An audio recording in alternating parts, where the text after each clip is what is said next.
Hey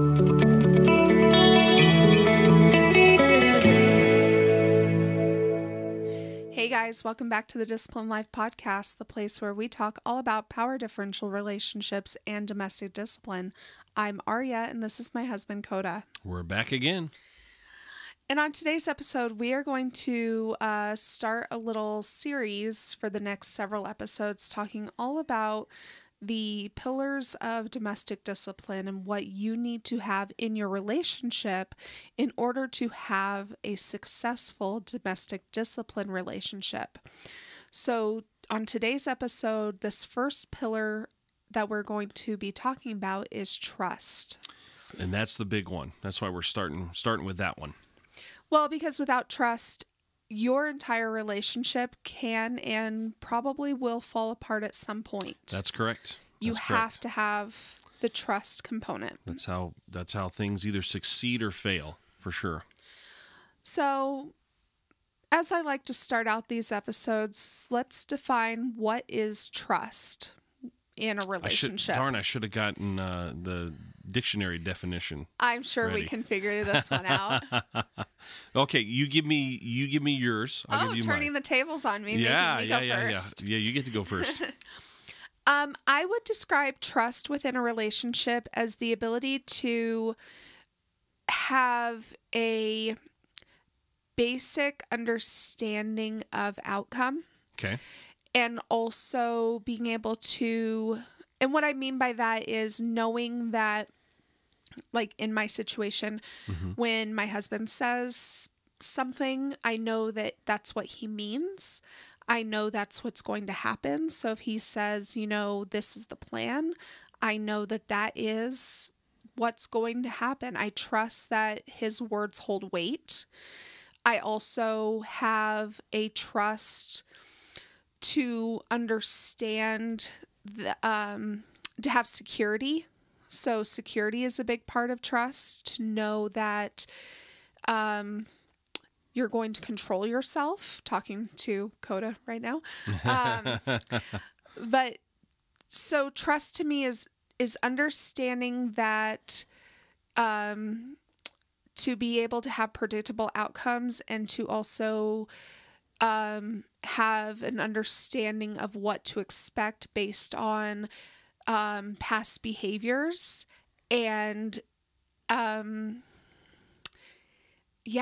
guess that's kind of where it's like I trust. I have a sense of security knowing what to expect. Yeah, I think as you were talking, I was trying to deduce my down to maybe a sentence or two, but that trust is having security and confidence in a person to deliver and execute an outcome that you will be ultimately secure or feel secure in. So that one's for free. That's good. That's good. So, sometimes she can tell you every once in a while I have a little bit of a golden nugget. The rest, not all the time. But anyway, that would be my definition of trust. That's good. I think that is very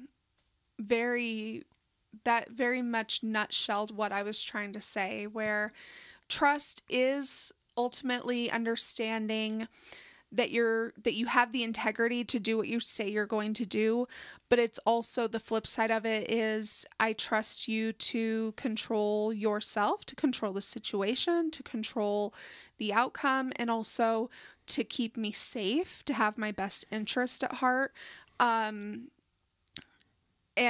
to not be selfish. You're right. Right. Those are all things that encompass my ability to trust you, as I know that when you ask me to do something, even if it's something to serve you, it's ultimately to serve our relationship and to serve our household.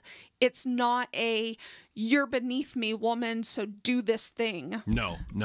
And in fact, I think some people not knowing anything about a domestic discipline relationship, look at it as that, and again, not realizing that's not what it is. That does not mean that my wife Aria is the doormat of our relationship. That's not what that means. Right. I mean, you hold me accountable to like doing the housework, doing the dishes, not because you think that those jobs are beneath you. No. But because that's part of my allocated role. And so you're coming in and saying, for the betterment of our entire household, I'm going to hold you accountable to this job that I have allocated to you. Right. Not because you're beneath me, not because you're too stupid to do anything else, not because you're the, servant of the household, but because that's your role and that's your job, and it's my job as your husband, speaking from your perspective right now, to hold you accountable to those things. Right. It's to serve our household and it's to serve our relationship. And it's not coming from a place of selfishness of like, I just want to come home to a clean house so I can relax and do my thing. Those are positive byproducts of me keeping a clean house, but sure. that's not the reason. I was about to say, I trust you because I know that that's not your ultimate motivation. Like your comfort is not your motivation in this relationship. My well-being, my safety, the betterment of our relationship, the betterment of our household, and ultimately the bond and closeness of our relationship is what drives you. In fact, I'm glad you brought up that comfort aspect, because I want to be very careful how I say this. It's not that I never feel comfortable doing this and in our relationship. However, there are a lot easier and lazier ways to go about it than domestic discipline in order to feel comfortable.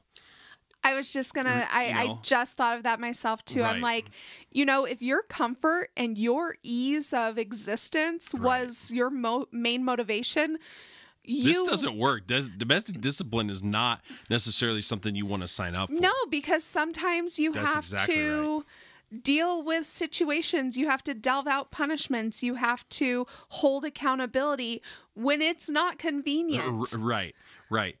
However, you're exactly right in saying the reason that I do this is so hopefully we can build that trust in our relationship, because I do it because hopefully you feel that I have your best interest in mind, the interest, like you said, of our household, the best interest of our daughter, everything. And that's why we do it. But just like anything, that can be hard to maintain sometimes, especially when, like you said, the tough times come along, whatever that is. And that doesn't necessarily make it comfortable.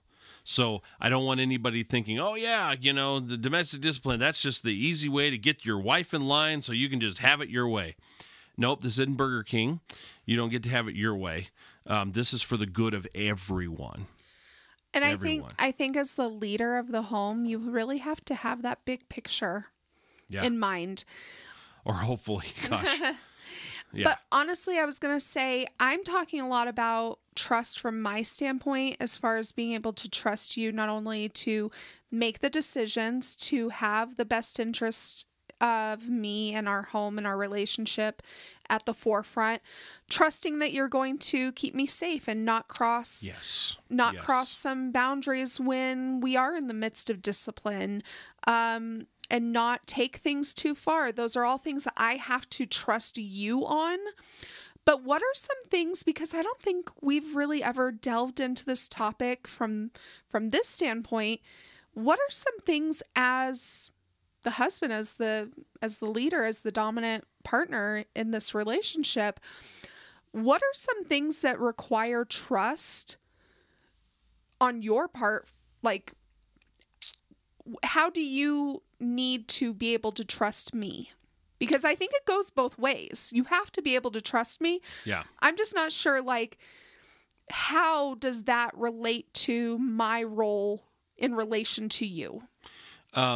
I'll answer the question. The one thing I would just want to back up on real quick is I'm so glad you brought up this idea of boundaries, and we'll talk more about that in the podcast. Boundaries and trust go hand in hand.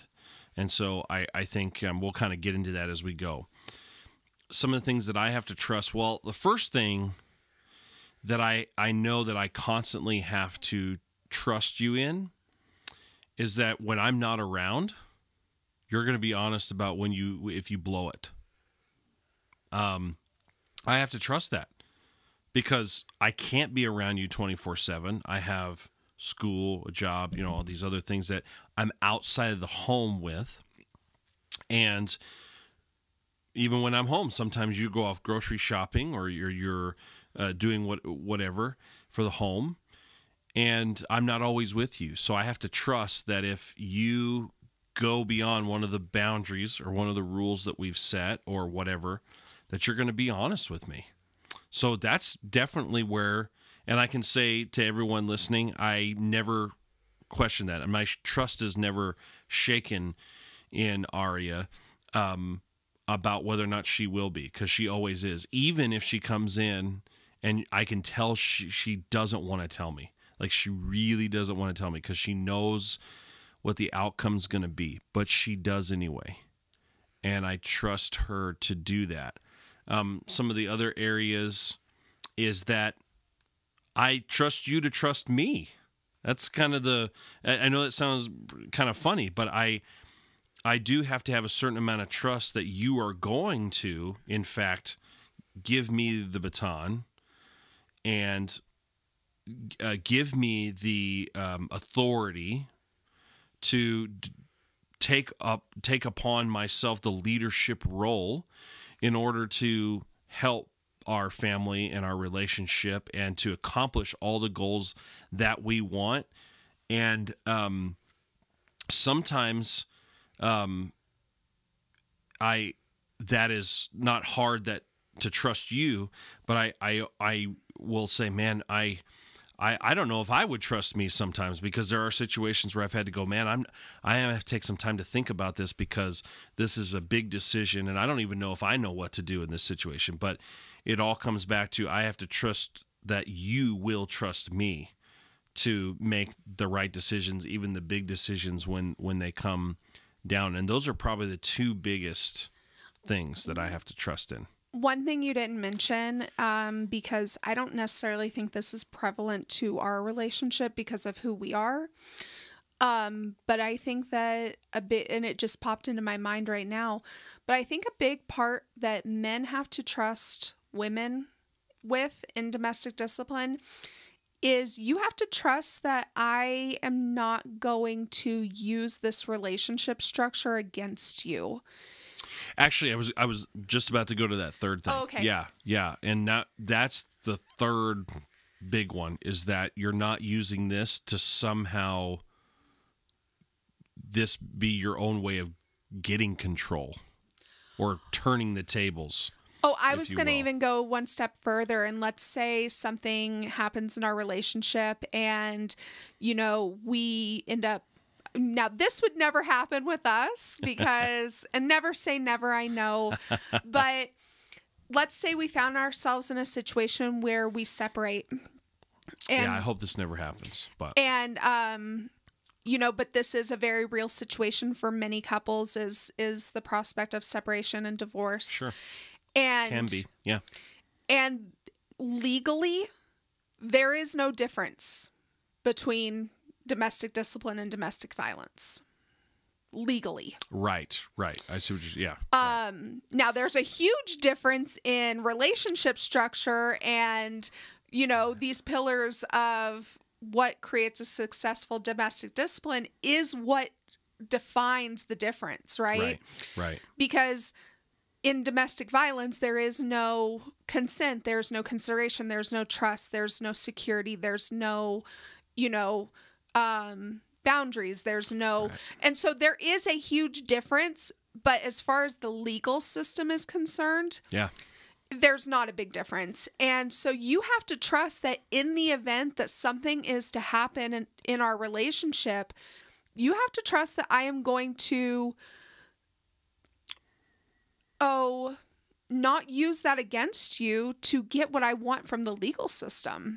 I didn't think about that, but yeah, you're absolutely right. You didn't think about that because we're so secure in our relationship Yeah. that that's not really a reality that we think about or entertain in our own lives. But that's true. If any of you are just starting out or whatever, and that is and you're maybe having trouble in your relationship, you may want to explore that area to see if trust is lacking.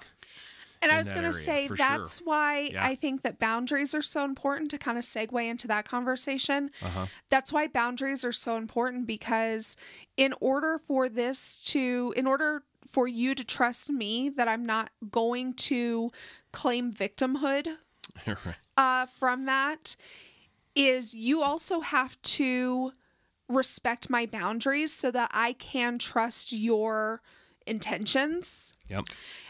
And also so that you know that by respecting my boundaries, that every time we engage in any type, especially the physical aspects of domestic discipline, it's completely consensual. Yes, that's a big one. Because you're not ever forcing me to accept physical punishment. And you bring up another good thing that is a boundary. I think some people, not everyone, but some of these folks that you run into online, especially men, that think the domestic discipline thing is a way for them to get anything they want when they want it from their partner.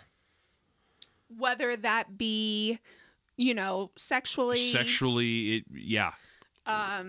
Whether that be like, I wanted, my laundry folded this way, or I wanted... Dang it, I wanted this for dinner and you made the other thing. And they look at it as a way to have a abuse of power. Like a totalitarian type of control. And that is a boundary that has to be set up. And that's why when you said mutual earlier, that was key. Because this is a mutual thing that we spent a lot of time, and we've talked about this on past podcasts, establishing what we want. And we also have, this would go back to the trust aspect as well. We have this mutual understanding, and we have built this into our relationship, that if at any point we feel like domestic discipline isn't working, you can opt out of this. I don't think you've ever felt that it hasn't worked. No. But you can opt out. But you have the ability to do that. And that's where the trust factor comes in. I trust you to not blow that horn at certain points when it may be getting too tough. Maybe, and not that I'm violating you in any way. Right, but because that I'm trusting you to not throw in the towel on this when the going gets tough. Right, because, just because it's difficult doesn't mean that it's the wrong choice. Right. But if it's difficult in a way that feels unmanageable, then you do have to kind of take a step back and question. Yeah, for sure. And you have to evaluate, and then you have to make adjustments. Whether that's, hey, this is not the right relationship structure for us. Yeah. So we need to adjust away from this, or this is the right relationship structure for us, and this is difficult because this is an area that requires a lot of growth, and growth is difficult sometimes, so we just need to go through it. Yeah. Or this is the right relationship structure for us, but this is really overwhelming because it's too much right now. We need to adjust down. Right. And we have done all of those things. No, we have. We absolutely have. And for the first one, no, we've never structured out of domestic discipline, but we started our relationship, our power differential relationship, really under more of a DS, or a dominance and submission structure. Oh yeah, I guess we kind of did. Yeah. That didn't work for us, and Nope. And we really had to step back and be like, this is really difficult, and this really isn't feeling natural. This isn't something we're able to kind of get into the groove with. And it's not making us closer. If anything, it was tearing us. It wasn't tearing us apart. It was just pushing us apart, not tearing us apart. I was about to say, it wasn't bringing us together. No, and it didn't feel natural, and it didn't feel like something we could sustain. Right. And that's when we got into domestic discipline, because I was like, oh, hey, here's this thing that's so similar there, but it also has these other aspects that tend to fit our lifestyle and our personalities better. Let's try this. And that was the right fit for us. Right. And again, that was a lot of cultivation and figuring out where boundaries were crossed that we didn't even know we crossed, and say, nope, that was a boundary crossed, put up the fence. So we remember for next time that that's not a boundary that you can cross. And there was one time where, we had a day where our wires were just crossed and we weren't communicating well. It happens. And we had a maintenance spanking that was scheduled for that day. And I put up a boundary and I was like, yep. Our wires are totally crossed. Yep. I can feel the air of frustration coming from you. Yep. You're not being honest with it. You're not talking about it. And I am not going to submit to a spanking until we get on the same page here. Right. Now, how do we do that? Right. And yeah, that sounds really assertive, and that doesn't sound very submissive. And that sounds, very outside of the role that I'm supposed to be in. However, we have structured it in our relationship where, look, there are certain things that I have to have total trust. Yes, this goes back to the trust. Yes. I have to have total trust in that moment, especially during any type of spanking. I have to have total trust in you in that moment to keep me safe. Yes. To keep me secure, to have only the best intentions and the best interests. Yeah. Even during punishment, because somebody would probably think about like, well, what about punishment? Yeah, even during punishment, you may be frustrated. You may even be slightly angry at the behavior that I had. But I need to trust that you are in control of yourself. And I need to trust that you are punishing me not only for retaliation for my behavior, but as a way to help motivate me towards better behavior, a way to help me learn from the mistake. Right. I cannot feel like he is just spanking me right now as a way to work out his own frustration to the detriment of my body. That never works. No, never. And so I can't. You know what? This is the two-way trust thing that we were just talking about. I have to trust that if I'm stepping over a line, you're going to let me know about it, just like what you were just talking about. And I actually do have an article about that particular situation. Is that on our Patreon? I was going to say that's on our Patreon. That's on the Patreon. It's all about that particular maintenance spanking and how, we did work through that. But sometimes you have to put those boundaries in place, and I also have to trust that you're not going to then use that as a way to punish me. Yeah, that's true. Because in that situation, my behavior wasn't the most submissive. Now, I wasn't disrespectful. I didn't think you were, no. But it could have been taken that way. Yes. If you allowed yourself to be offended that I was calling you out for not handling the situation appropriately before it got to that point. And again, but this is something that we curated, that we worked really, really hard on and established what is disrespect and what isn't. And also, speaking to the guys that may be listening to this is part of also at times you reflecting on what your wife is saying and putting your ego aside for a minute and not going, she's disrespecting me, this woman is talking about. No, put your ego aside, listen to what she's saying, and give yourself a check. Because I think in the moment, I just told you, I said, I don't want to have a maintenance spanking. I think that was the words. And I think you said it exactly just like that. I was about to say. It wasn't like you came to me and said, I don't want to have one. And you looked at me like I thought, and you did. You said, I thought that was my decision. And I just remember saying, I don't know what's going on today, but this is not okay, and I cannot submit to a spanking until this is okay. Right. And you took some time to reflect, and you realized what you needed, and you step back. you needed to rest and you needed to meet some of your own physical needs before moving forward. Once you did that, we were able to reconnect and we were able to go through that maiden spanking, which ended up being a pretty intense spanking because we both needed that reconnection to our relationship and to our dynamic. But it worked because we did that. Right. It did. Yeah. It definitely worked. It worked. However, if I would have come to you and been like, you're not spanking me today. How dare you think that you're going to, tell me what to do when you can't even handle your own self. You haven't handled yourself all day. That would have been disrespectful. That's usually when I get the whip. No, no. But I'm just joking. But that's the difference between how that situation was handled in a boundary setting yet still respectable way. Versus if I was just came in there trying to pick an argument and being disrespectful and inappropriate. Right. And that's what I was going to say is the reflection part that I needed was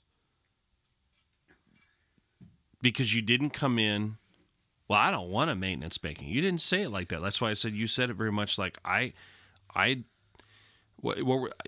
remember the words you just used, but it basically communicated like, I can't handle this.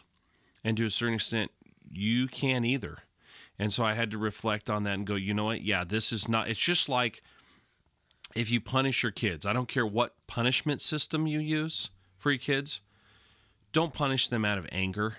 You need to get your emotions under control before you dish out a punishment, because anything out of anger, frustration, anything like that is not going to work. And that day, because we had so many miscommunications and we were having some problems, I was having some major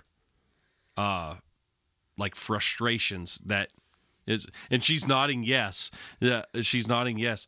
And that was probably why you, but again, this is the part that we're saying, this is where you've got to trust one another. I trusted you enough to call me out, and you trusted me enough in that moment. That took a lot of trust to say, is he going to... It was kind of scary. Yeah, right. Is he going to... I hope I'm not a scary guy. Not scary from the standpoint of... I wasn't worried about your response, but I was nervous to set that boundary. Right. And so, but that took a lot of trust on your part to say, okay, I'm going to call him out, and now I'm going to see what his response is going to be. What is he going to do? That took a lot. But I can say beyond a shadow of a doubt, it was so much better for our relationship and for me individually to take that step of faith, take that point of trust, and say, I'm going to call him out. I'm going to see what happens. I'm going to trust him to do the right thing, rather than let my fear or apprehension avoid the situation. Because if I would have just avoided the situation, if I would have been feeling that apprehension but didn't say anything, and we would have had that maintenance spanking, first of all, that would have had the potential to really hurt our relationship. Absolutely. Because if you would have gone into that maintenance spanking with the level of frustration and miscommunication that you had been experiencing that day, that would have created a bad outcome. Yeah. And I would have gone in with the apprehension of, I feel like I'm walking on eggshells because he's kind of been frustrated all day and I don't know what's going on with him, and he's not being honest and he's not working through any of this stuff, and I don't know. And I went in with that type of apprehension to that maintenance spanking, and then you came at me with frustration. I would have felt emotionally, not physically, because, we have boundaries around that, but I would have felt emotionally attacked. Yeah. And that would have been a big trigger point for me. And that would have just thrown me into a really negative mental health headspace. Mm-hmm. And that would have had a detrimental outcome to our relationship, because even though you may not have meant it that way, it would have come off as a breach of trust. Yeah. Because you were allowing what you were going through that day and your avoidance of dealing with what you were going through that day, you allowed that to get in the way of understanding and being in tune with where I was at. And because of that, just a side note, because of that, we've gotten a lot better with rescheduling maintenance spankings, because on the days that I'm tired and there's a potential chance of me becoming frustrated because of how tired I am, we've anticipated now that's like, you know what, we've got such and such tomorrow, and I know we're supposed to do a maintenance spanking, but you're probably going to be tired. Let's push that to whatever. Or even let's do it today instead. Yeah, you know, we've done that too. But yeah, the whole point being is that you've got to, and that's why we're going to kind of title this like trust, but like / boundaries. This is trust and boundaries go hand in hand together, and so you've got to be able to know that your partner's gonna call you out when you've reached a boundary. But your partner is also going to trust that even if you just get real close to that you've got enough self-control to back away from that. And it's that give and take that you have to do. Well, and I was going to say that, and that can happen with punishment too. Like, you know, if you were still very actively angry going into a punishment, then I would probably, I can't say with certainty because we haven't been in this situation, but I would probably do the same thing where I'm like, look, we need to put this off until you're not like this anymore. But with that comes, you have to trust that I'm going to accept the consequences of my behavior. Yeah.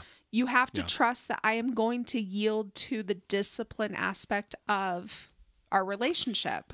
Yeah, and the other thing that I was going to talk about, just this is kind of piggybacks on the last podcast that we, that we just did about the domestic discipline in public, being able to trust that.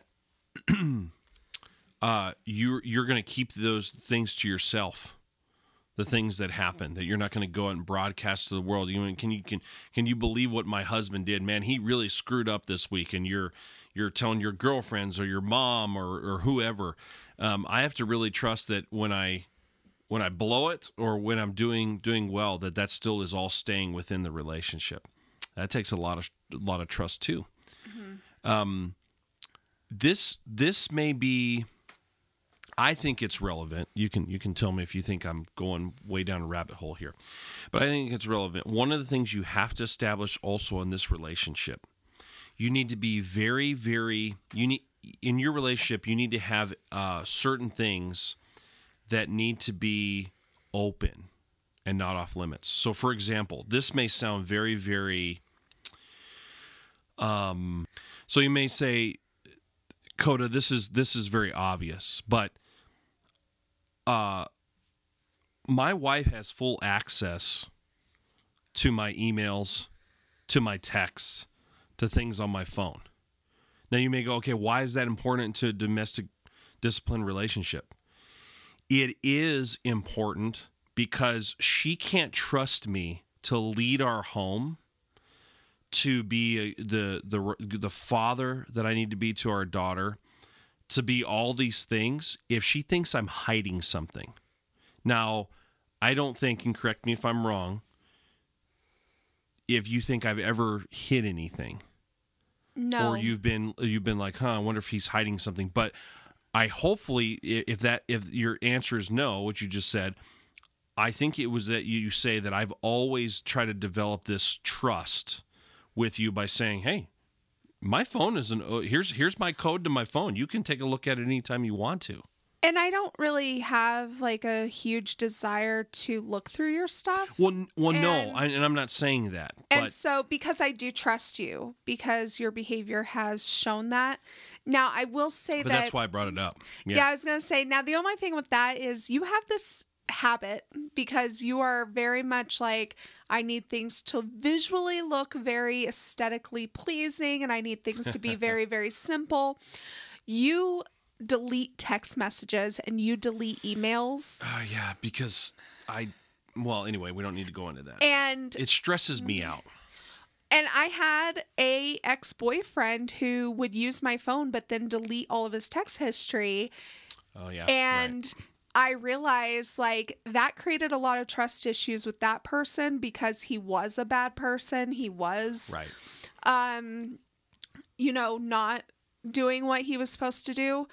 And so that took a little bit of work, but that was my problem. That wasn't an issue with you. That was me saying, okay, I have this trigger with a because of a situation that has nothing to do with my current husband. But we talked about that, though. But that was another thing that we didn't just let go by the wayside. In order to build that trust, and this is where I think we've been getting at, too. In order to build that trust, sometimes you have to have these conversations. You have to talk about that. Talk about where you've had, if you've had someone that you could have distrusted in the past. Have those conversations with that other person so they can understand, oh, wow. Because then when she had that conversation with me, like, why do you delete these? Well, having a full inbox stresses me out. Like having a gazillion things in my inbox stresses me out. Having a gazillion text messages in my inbox stresses me out. It just does. I mean, I can tell you right now with my school email, and you've got to save all the emails, it is stressing me out right now because I have so many emails in there. And the stupid program won't let me archive them, at least not yet.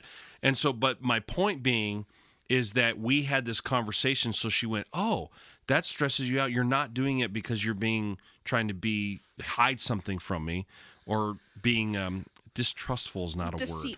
Deceitful. Thank you. I was like, that's not a word. You're just doing it because this is something that just really bothers you. And yeah, I'm a little OCD about it. I admit it. But we had that conversation. We built that trust. But in order to build that trust, that's what I'm getting at. You know the code to my phone. You know how to get into my email. And do I have a problem with that? No. But again, you're not fishing for it. But if at any point, like I'm not one of those guys there sometimes you're like, hey, can I see your phone? And I've only asked like, yeah, what do you want to do with it? And I hand it to you. But I'm not like, whoa, what do you want to do on it? What are you trying to look at? Oh, I need to do something first. Right. I never do that because I got nothing to hide. And I think that to bring it back, that's what really builds trust, is not only having the experience with that person and building that over time, but also having boundaries with yourself.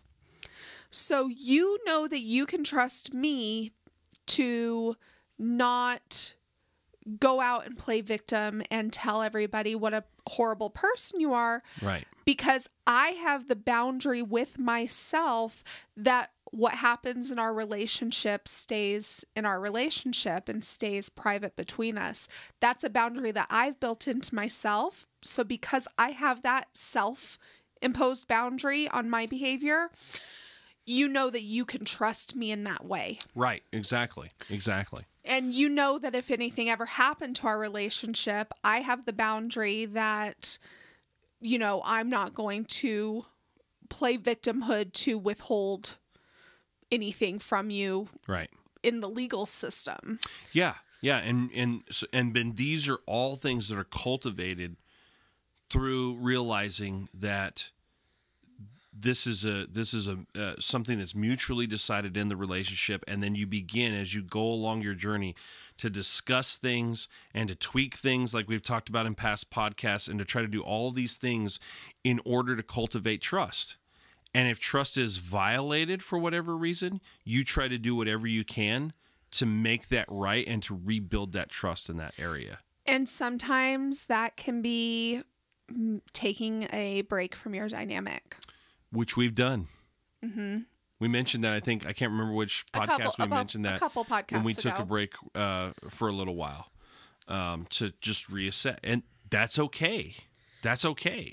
And sometimes building trust can be stepping back and pulling back to more of a very basic type of dynamic. Sometimes that can mean you know, creating a new history. Yeah. Right. And that all takes time.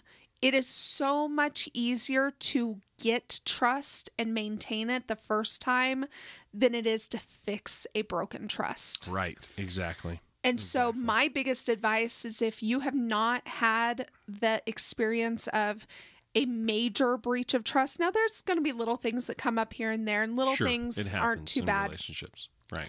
But if you have not had the experience of a major breach of trust within your relationship, protect that. Yes. Do what you can to avoid ever having to go through that. Yeah, because it's difficult. I've heard it's difficult and it's not fun. Mm-hmm. So, yeah, absolutely. I feel like I'm forgetting something, but I feel like we did really good on this topic. Do you want to just do a summary? Do you have anything else? Final thoughts? I guess, yeah. I guess we'll just go into the final thoughts. I think it just all goes back to, you need to, from the very, very beginning and constantly, it's never something that you check the box and say, we're done with that. You're constantly building trust. Every action you take, good or bad, either creates trust, gives a deposit, as I'd like to say, or a withdrawal. And if you're making too many withdrawals, eventually you're going to go bankrupt with your trust. You need to make a lot of deposits so that when you do mess up, it's just a small withdrawal, and hopefully you've got enough deposited that the trust is not violated. But that happens, trust is built by putting up boundaries, putting up the right area of knowing when you've crossed the line or when you're going to cross the line. And that's how that's built, and it happens over time, and it's something that's just a journey. There's never an end date to, okay, we've got all the trust that we need in our relationship built. We've got all the boundaries put up. Well, for now is what I like to say, for now, but it's something you need to constantly work at. It's something that I always, in our relationship, am saying, how can I make sure that I am not violating Aria's trust and respecting her boundaries, in order that, so that our relationship and our domestic discipline relationship continues to be fruitful and we cultivate the results that we're looking for. Great summary. Great. Oh, thanks. I get a gold star this time. Yeah, definitely. I think that you summed it up wonderfully. You know, you're either actively building trust or you're maintaining trust. And like you said, every situation, every action affects that foundation in one way or another, either in a positive way or a negative way, you know? So definitely, I guess my biggest advice to especially women out there is, don't have this mentality that you're always looking for a way that he's messed up. Yeah, that's a good one. Like don't look at it from the standpoint of like, oh, it's his responsibility to maintain my trust, and so I'm always going to be just looking with a magnifying glass at every little action that he does to try to see where he's messed up, so that I can, you know, throw that in his face and use that as a reason not to respect him and not to trust him anymore. Don't do that. That's toxic. Yeah. That's very toxic to your relationship. So, you know, realize that little things happen. Don't sweat the small stuff, as they say. But also just try to look at the bigger picture. If there is something that comes up that is a boundary, express that respectfully. And also realize that your husband, your boyfriend, your man, he has to trust you too. Yep. It's a two-way street. That's why I said it's a two-way street. It's not a one-way. He has to trust that you're going to accept his authority. He has to trust that you're going to support his decisions and that you're going to come alongside him and work towards that goal. He has to trust that you're going to align within your role and uphold your responsibilities within that. He has to trust that you're going to accept his leadership, accept accountability, and accept discipline when that becomes necessary. All true. And so really understand that you've got a lot to prove in this relationship too. This isn't easy for anybody. It's not easy for me to not have the authority and always be the follower. You know, sometimes I have my own ideas, and, you know, sometimes it's really hard to yield that decision making. However, on the flip side, I'm sure it's not easy to always be the one making decisions, being the one that's responsible for those decisions, being the one that has to, you know, take responsibility and accept the consequences, the real world out there, outside our relationship consequences for everything going on. It can be taxing, especially mentally. You know, so none of this is easy, but it's all worth it. However, it shouldn't always be hard either. True. You know, relationships are supposed to be enjoyable. They're supposed to be fun. You know, we So like being around each other. Yeah. So if you're at either extreme, maybe you need to build trust or put up some boundaries. It's one of those two. To have a healthy medium. Don't forget to follow us over on Instagram. You can find our Instagram handles down in the description box. If you have any comments, questions, or thoughts, you can put those in the comments section of this video or send us an email. Our email is listed down below. And if you would like early access to the podcast as well as written articles and behind the scene pictures, you can subscribe to our Patreon. Link is down below as well. Thanks, guys. We'll see. Did you mention Patreon? I did. Oh, I just did. Sorry. I missed that. So Thanks, thank you for guys. liking and subscribing and for tuning in.